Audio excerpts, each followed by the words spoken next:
չեմ կարդացել Նիկոլ Փաշինյանի ուղերձը, որովհետև չեմ կարծում, թե նա ամբողջությամբ արտահայտում է այն իրականությունը, որը որ այսօր կա։ Հայկական բանակը ձևավորվել է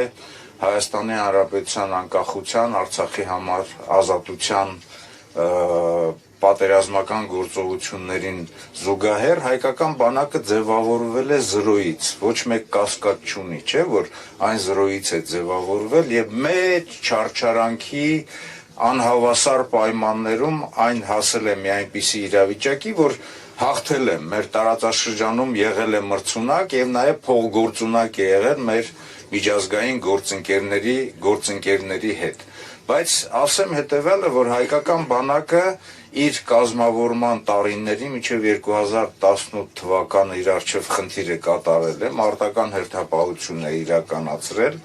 հակառակորդի հետ նույնիսկ հարաբերական անհավասար պայմաններում